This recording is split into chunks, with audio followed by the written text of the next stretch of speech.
Buying and selling property is often the biggest business transaction that anyone will ever undergo. When things go smoothly, there's no problem.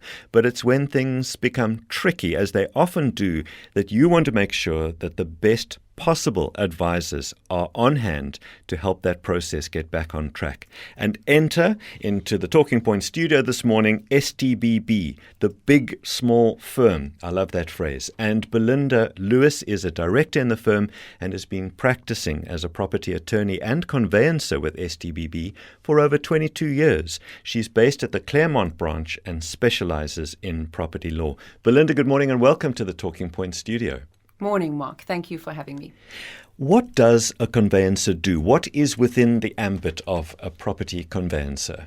So a conveyancer is an attorney who has specialized in property law and been admitted as such by the High Court of South Africa after writing and passing a rather tough conveyancing exam. You were saying that the pass rate is incredibly low.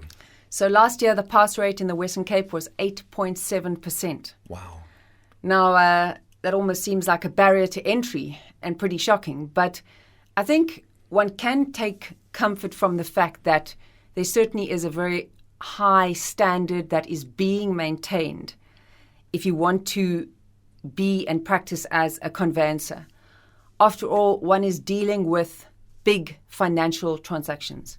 Whether it be the sale of someone's property, their home, their investment property, their holiday home, whether it be a developer who has constructed a large sectional title scheme and is selling that, whether it be a bank lending bond monies to somebody.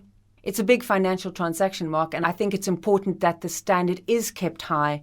That also in turn ensures an excellent land and deeds registration system in South Africa of an exceptionally high standard and a very efficient system. Mark, there's various legislation that comes in to the process which we need to observe, and bylaws and processes that need to be followed. And naturally, there's a very high degree of accuracy that needs to be maintained with the drafting of the deeds. But it's not all about drafting of deeds and being accurate and administrative, which so many people have the impression that it is. Yes, often people say, don't they, that conveyancing must be so repetitive and boring. And yet, just listening to you, there are so many aspects to this, and you really have to have your finger on the pulse because this is a very complex area of law.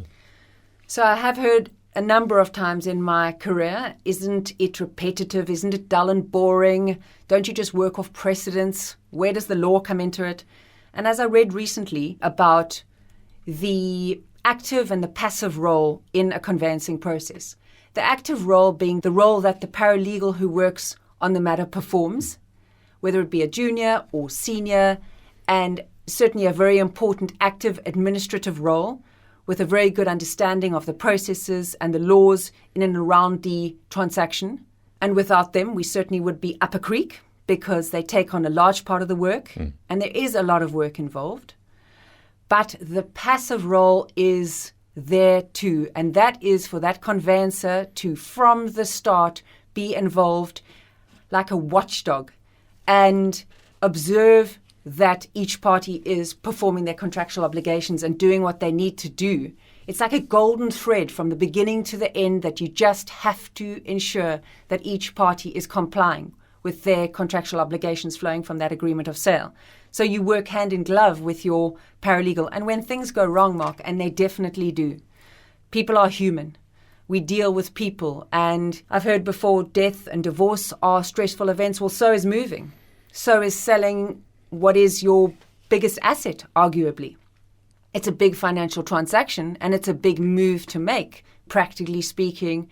So we need to ensure for our seller client that any obstacle which arises, whether it be a buyer's breach or whether the seller has lost their title deed or the seller has an arrear rates problem or whether the buyer is sitting in another country and can't sign their bond documents, or whether there is an existing tenant in the property who won't move out and the seller has undertaken to give vacant occupation to the buyer on transfer, now there's an eviction issue.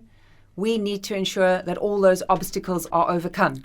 So from our side, Mark, it is just so important that the conveyancer drives the process and gets it over the line, as it were.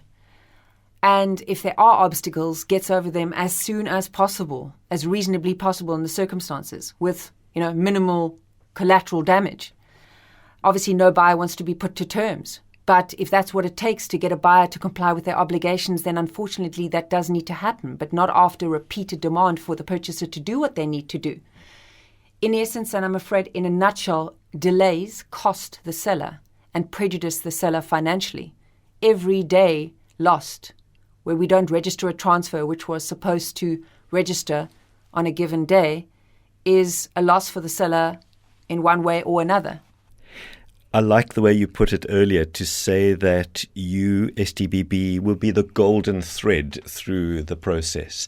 If a seller is interested in having you in their corner, on their side in this transaction, how would one get hold of STBB? So we would be delighted, Mark, to be in their corner. They could contact myself at our Claremont branch on 021 673 4700 or go onto our website, which is www.stbb.co.za. We do have 11 branches across the country, so there is a conveyancer in every corner, and we would be very pleased to work with your listeners on their property matters. Thank you very much. Belinda Lewis, Director of STBB, the big small firm in Claremont. And Belinda Lewis is contactable on 021 673 4700 or via the website for more information, www.stbb.co.za.